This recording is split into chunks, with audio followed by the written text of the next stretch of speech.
this thing about AI being useful, the first thing that crosses my mind is that the AI is just picking up everything that humans do and then trying to learn from that. But of course the ultimate test of AI is, of course, can it replicate a human? And a human is kind of a random, free-thinking being. While it's true that everything we know and everything we do is based on what other humans have put in place or created or said around us to create who we are, there's still that innate ability humans have for any individual human to just suddenly create new stuff from out of nothing, out of purely the contents of their brain. Could an AI have ever invented 6-7? Maybe it did, who knows? But I suppose a more stern test of AI is, could AI be a philosopher?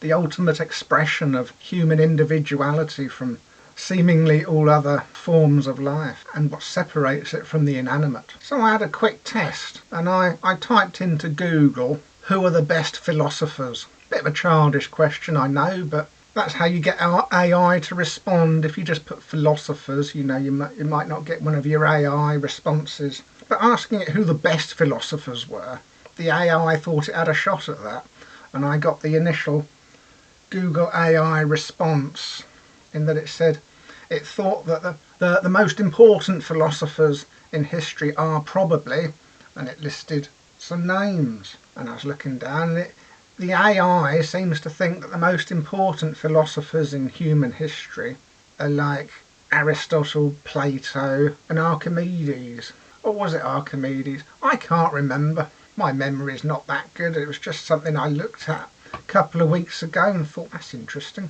But it was definitely Plato. He was definitely in there, and Aristotle was definitely in there, you know. And yeah, it's a bit depressing really, isn't it? If it's been sucking up all this human conversation about who the best philosophers are, and what it comes up with is these dudes who lived 2,500 years ago. So since then, in the last 2,500 years, we've never had any philosophers that are more important than old Plato and what have you, his cronies. Well, that's quite depressing indeed, isn't it? Is that AI failing, or is that humanity failing? And I thought the premise of this, you know, this video was going to be, what if AI picks up human bullshit? And the problem with humans is they are prone to an awful lot of bullshit. I mean, for all I know, I could be bullshitting right now. I don't even know. Some people watching the video might think I'm bullshitting, even though I might not be, even though I might be. Who knows? But the AI is going to pick it up. And in the particular example of philosophers, that's a good example of how the AI isn't really too useful yet. It might be in other things. It might be quite good at telling you who people think are the best footballers at the moment or something like that, you know.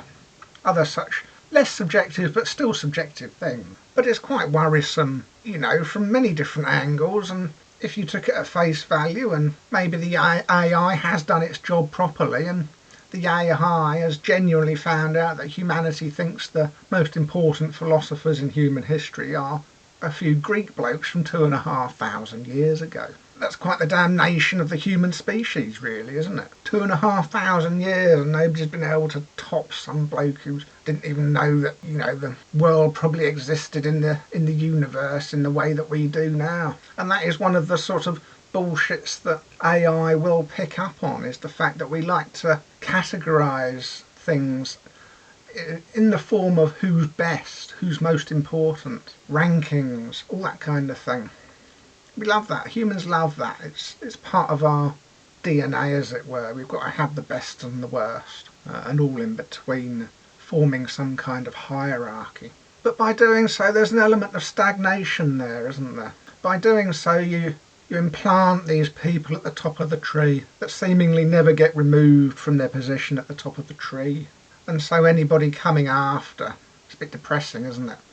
Why even bother trying if you're never going to compete with the best? What's the point being a philosopher if you've got nothing significant to improve upon some people from 2,500 years ago? And if we continue revering them as the top of the tree and using them as the base point for our further expeditions into philosophy, then we're kind of straitjacketed by their initial framework forevermore, taking whatever the good with the bad. Science has managed to get around this by the process of science, in that the great scientists of the day are often superseded by the scientists of the next generation, and they refer to their concepts as theories rather than facts or conjecture, as it were. But in philosophy, it's not so much standing on the shoulders of giants as it is having the giants always there. But perhaps maybe philosophy is just simply limited. Maybe those Greek blokes from 2,500 years ago are at the same level that we are in terms of philosophical thought. Maybe there isn't really much new to discuss. Maybe the map of human nature has already been charted. All we're doing forevermore is just putting new spins on it. Maybe the map of human nature isn't as complex as we imagine. Or maybe philosophy will just become redundant one day, after the DNA mapping has completed the scientific map of the human species, and everything we think about in philosophy is merely just another DNA coil. But who's to say? And that's the thing about AI, is it's just picking up what people are saying. So theoretically, you could manipulate the AI by simply stop talking about Aristotle and Plato and talk about other people, and then all of a sudden the AI will say the most important people in philosophy are actually, I don't know, suddenly Nietzsche and Kant and all these other, other people. Confucius, Cicero, or Buddha. The list is quite long and endless, as you can imagine. But I suspect most of it will be just people competing online to express who their favourite philosopher is, and the AI's picked up on who the majority have currently decided. But it would be so easy to manipulate that. But can we ever get to the point where AI isn't just a regurgitation of human bullshit? Could we ever get to a point where AI could improve upon the great philosophers of the human species? We wait with bated breath.